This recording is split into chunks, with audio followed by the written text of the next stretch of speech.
Hi friends, என் பேர் சோலைமுத்து. இதுக்கு முன்னாடி நான் பிபிஓவில் ஒர்க் பண்ணிகிட்டு இருந்தேன். இப்போ காசிவ் இன்ஃபோடெக் மூலமாக நல்ல ஒரு ஐடி கம்பெனியில் ப்ளேஸ் ஆகியிருக்கேன்.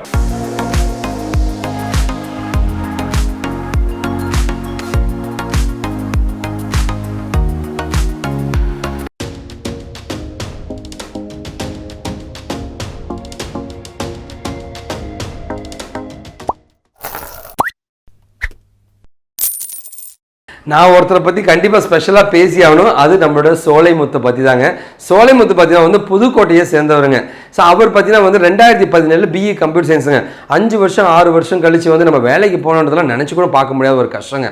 இது இல்லாமல் இந்த பக்கம் வந்து பிபிஓவில் ஒர்க் பண்ணுறவங்க யாருங்க திங்க் பண்ணுறாங்க? பிபிஓவில் ஒர்க் பண்ணுறவங்க அப்படி பிபிஓடே வாழ்ந்தெல்லாம் நினைப்பாங்க. ஏன்னா அதுக்கப்புறம் ஐடிக்குள்ளே போக முடியாது நினைப்பாங்க. ஆனால் சோலைமுத்துக்கு ஒரு தாட்ஸ் வந்துச்சுங்க ஒரு நாள். அந்த ட்ரீம்னு ஒன்று உருவாச்சுங்க.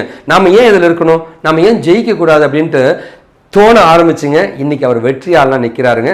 சோலைமுத்து இன்றைக்கி ஒரு மிகப்பெரிய கம்பெனியில் சாஃப்ட்வேர் இன்ஜினியராக பிளேஸ் ஆகிட்டாருன்றத சந்தோஷமாக நான் சொல்கிறேங்க.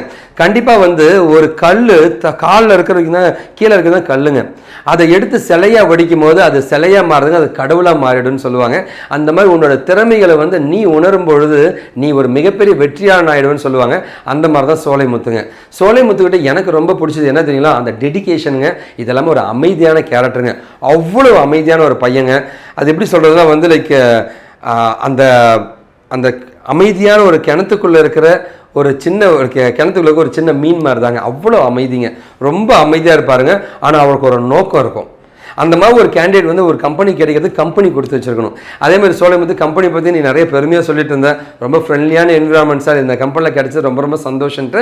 கண்டிப்பாக நான் சொல்கிறேன் தம்பி, உனக்கு அந்த கம்பெனியும் சரி கம்பெனிக்கு நீயும் சரிங்க அவ்வளோ மேட்ச் ஆன ஒரு பர்சன் தான் நான் சொல்லுவேங்க. ஸோ கம்பெனிக்கு நீ கொடுத்து வச்சுப்போம், நீ கிடைச்சதுக்கு கம்பெனியும் கொடுத்து வச்சுங்களா தான் இருப்பாங்க.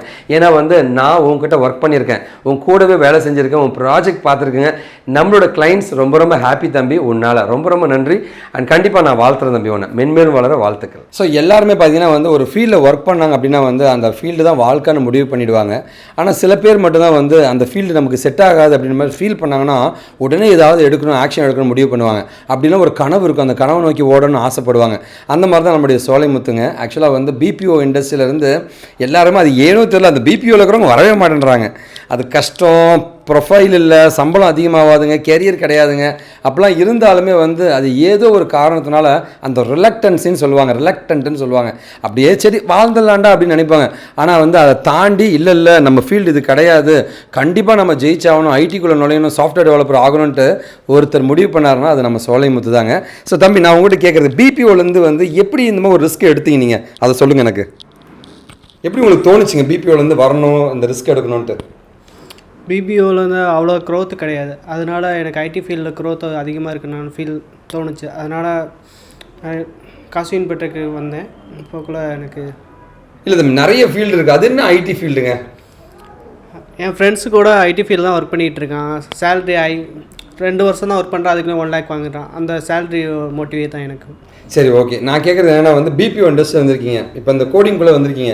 கோடிங் கற்றுக்கிறது ஈஸியாக இருந்துச்சா? நீங்கள் கற்றுக்கிட்டீங்களா? எப்படி பெட்டராக ஃபீல் பண்ணுறீங்க? அந்த கான்ஃபிடென்ட் எப்படி வந்துச்சுங்க? ஸ்டார்டிங் லெவலில் கோடிங் எனக்கும் ஃபஸ்ட்டு இது டஃப்பாக தான் இருந்துச்சு. போக தான் நானும் கற்றுக்கிட்டேன். சார் மற்ற ஸ்டூடெண்ட்டும் கைடன்ஸ் தான் எனக்கு ஹெல்ப் பண்ணாங்க. ஓகே. ஸோ நீங்கள் ப்ராஜெக்ட் எல்லாமே எப்படி பண்ணீங்க, அதை பற்றி நீங்கள் சொல்லலாம். கிளைண்ட் எல்லாம் கிளைண்ட் ஹாப்பியா, எப்படி நீங்கள் பெட்டராக பண்ணீங்க, கிளைண்டோட ரெக்யர்மெண்ட்லாம் சாட்டிஸ்ஃபை பண்ணீங்களா இல்லையா, அதை பற்றி நீங்கள் சொல்லலாம்.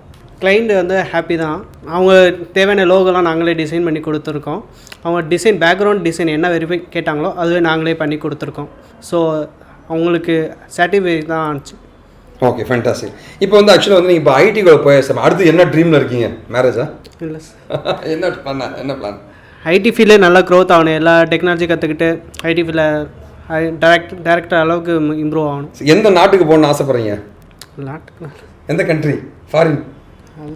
அதெல்லாம் இது மேலே இந்தியா தானா? சார். சரி, ஓகே. வாழ்த்துக்கள் தம்பி. சரி, கண்டிப்பாக நான் உங்க கூட சேர்ந்து நானும் வாழ்த்துறேங்க. வாழ்த்துக்கள்.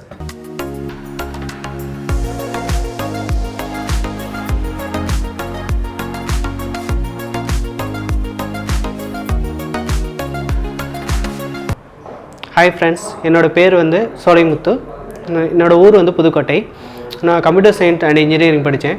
2017 பாஸ் அவுட். நான் 2017க்கு அப்புறம் பாஸ் அவுட் காலேஜ் முடிச்சதுக்கப்புறம் ஐடி ஃபீல்டு தான் போகலான்னு இது பண்ணேன். அப்போக்குள்ளே எனக்கு வந்து கிடைக்கவே இல்லை. கிடைக்கிற வேலைக்கு போகலான்னு சொல்லிட்டு பிபிஓக்கு ஜாயின் பண்ணேன்.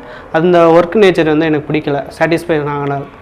அதனால ஐடி ஃபீல்ட் போகலான்னு சொல்லிட்டு சூஸ் பண்ணது தான் காசிவ் இன்ஃபோடெக். நிறைய வெப்சைட்லாம் சர்ச் பண்ணி அப்புறம் யூடியூப்லாம் பார்த்தேன். அதுக்கப்புறம் தான் காசிவ் இன்ஃபோடெக்கு என்கொயரி அட்டன் பண்ணேன். அவர் வெங்கட் சார் வந்து ட்ரெயினியாக ஒர்க் பண்ண சொன்னார். ட்ரெயினியாக ஒர்க் பண்ணும்போது நான் நிறைய டெக்னாலஜிலாம் கற்றுக்கிட்டேன். டாட்நெட், ரியாக்ட், ஆங்குலர் எல்லா ப்ராஜெக்ட்டும் நானும் ஓனாக பண்ணுறதுக்கு கற்றுக்கிட்டேன். இவங்க வந்து நிறையா இன்டர்வியூ செக்ஷனுக்குலாம் நிறைய கைட் பண்ணாங்க. இப்படிலாம் பேசணும், ட்ரெஸ்ஸிங் சென்ஸ்லாம் சொல்லி கொடுத்தாங்க. ரெஸ்யூமா இது பண்ணுறதுக்கு எப்படி அடுத்த கம்பெனியில் போயிட்டு எப்படி நம்ம சர்வே பண்ணோம் அதெல்லாம் டீச்சிங் பண்ணாங்க. இங்கே வந்து நிறையா கோடிங்லாம் எழுதி காமிச்சோம். மேனுவலாக நாங்கள் நோட்டில் எழுதி காமிச்சு அவங்க சார்ட்டை கரெக்ட் பண்ணி இது பண்ணாங்க. மெமரிஸ் பண்ணிக்கிட்டோம். அதுக்கப்புறம் அந்த ரியல் டைமில் எப்படி மேனேஜ் பண்ணணும் அந்த கோடிங்லாம் கற்றுக்கிட்டோம். இது ஹெல்ப்ஃபுல்லாக இருந்துச்சு.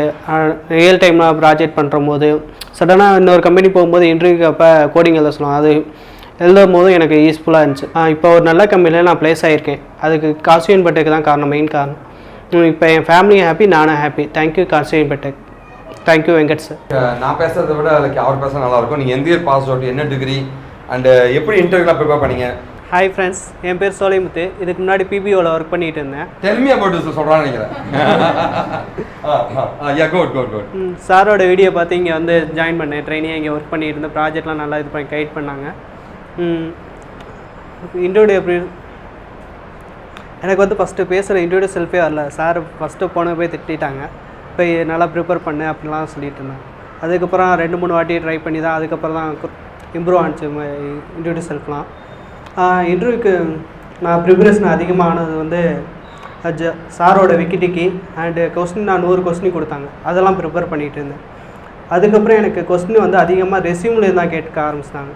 ஸோ ரெஸ்யூம்லேருந்து என்னென்ன போட்டிருக்கேன்னா அதெல்லாம் எல்லாத்தையும் அட்லீஸ்ட் என்னன்னு தெரிஞ்சுக்காத ஆரம்பித்தேன். அதுக்கப்புறம் தான் என்னோடய இது ப்ளேஸ் ஆனது.